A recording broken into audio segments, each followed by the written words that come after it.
दिल्ली के 12 एमसीडी वार्डों में आज उपचुनाव हो रहे हैं। करीब 6.98 लाख मतदाता अपने मताधिकार का प्रयोग करेंगे। 580 मतदान केंद्रों पर 100% वेबकास्टिंग की व्यवस्था की गई है। निगम चुनाव दिल्ली ऐप में लोकेशन, कतार की स्थिति और उम्मीदवारों की सूची जैसे फीचर अपडेट किए गए हैं। मतदान के बाद क्यूआर कोड स्कैन कर डिजिटल फीडबैक भी दिया जा सकता है। आपके वरिष्ठ नेता और 2 बार के विधायक रहे राजेश गुप्ता आज भाजपा में शामिल हो गए। भाजपा अध्यक्ष वीरेंद्र सचदेवा ने उन्हें पटका पहनाकर स्वागत किया। शामिल होते समय वे भावुक होकर रो पड़े। उन्होंने कहा कि आप और केजरीवाल ने उनके योगदान की कद्र नहीं की। भाजपा ने भी केजरीवाल के दिल्ली छोड़ने की परिस्थितियों पर सवाल उठाए। आपने दक्षिणपुरी वार्ड में स्ट्रीट लाइट हटाए जाने पर भाजपा पर आरोप लगाया। सौरभ भारद्वाज ने दावा किया कि सभा के बाद कार्यक्रम के लिए लगाई गई लाइटें हटा दी गई। उन्होंने इसे फर्जीवाड़ा सरकार की पोल बताया। कार्यकर्ताओं ने वीडियो साझा कर कहा कि क्षेत्र को फिर अंधेरे में छोड़ दिया गया। आपका आरोप है कि सरकार जनता के सामने सिर्फ दिखावा कर रही है। तारांकन दिल्ली कांग्रेस अध्यक्ष देवेंद्र यादव ने दावा किया कि जनता अब आप और बीजेपी दोनों से निराश है। कांग्रेस कार्यकर्ताओं ने 12 वार्डों में घर घर जाकर समस्याओं को उजागर किया। उन्होंने प्रदूषण, गंदगी, दूषित जल और टूटी सड़कों की स्थिति जनता को बताई। कांग्रेस का कहना है कि 30 नवंबर को जनता उन्हें ही विकल्प चुनेगी। उन्होंने सभी 12 वार्डों में जीत का दावा किया। दिल्ली की हवा बेहद खराब श्रेणी में बनी हुई है।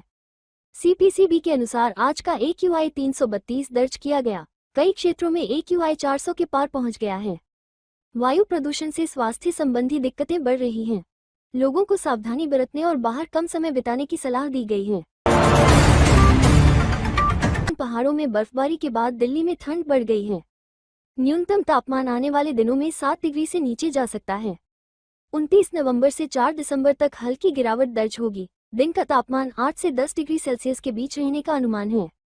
लोगों को कड़ाके की ठंड का सामना करना पड़ेगा। नर्सरी, केजी और पहली कक्षा के एडमिशन की प्रक्रिया अगले हफ्ते शुरू हो रही है। दिल्ली के स्कूलों ने अपने एडमिशन मानक जारी किए हैं। अधिकतर स्कूलों में दूरी को सबसे ज्यादा अंक दिए गए हैं। 20 से 70 अंक तक दूरी के आधार पर तय किए गए हैं। माता पिता एडमिशन अपडेट्स का इंतजार कर रहे हैं। झंडेवालान में एमसीडी ने अवैध निर्माण पर कार्रवाई की। कार्रवाई के दौरान भारी विरोध प्रदर्शन हुआ। यहां 80 साल पुरानी पीर रतननाथ जी की मंदिर दरगाह मौजूद है। पुलिस ने विरोध कर रहे कई लोगों को हिरासत में लिया। सुबह से शाम तक तोड़फोड़ और विरोध दोनों चलते रहे। अंतर्राष्ट्रीय प्रतिनिधिमंडल ने केंद्रीय विधानसभा की ऐतिहासिक इमारत का दौरा किया। विधानसभा अध्यक्ष विजेंद्र गुप्ता ने उनका स्वागत किया। उन्होंने कहा कि विधानसभा वो स्थान है जहां इतिहास भविष्य को प्रेरित करता है। प्रतिनिधिमंडल ने सदन की कार्यप्रणाली को समझा। उन्हें भवन के महत्व और इतिहास पर विस्तार से जानकारी दी गई। शाहदरा इलाके में आपसी रंजिश के चलते एक युवक की गोली मारकर हत्या कर दी गई। पुलिस ने मामला दर्ज किया है। आरोपियों की तलाश जारी है। इस घटना के बाद इलाके में तनाव का माहौल है। पुलिस हर एंगल से जांच कर रही है। जहांगीरपुरी में पाक से नवजात बच्चे का शव मिला। पुलिस को शक है कि लोकलाज के डर से शव को ठिकाने लगाया गया। पुलिस आसपास के सीसीटीवी फुटेज की जांच कर रही है।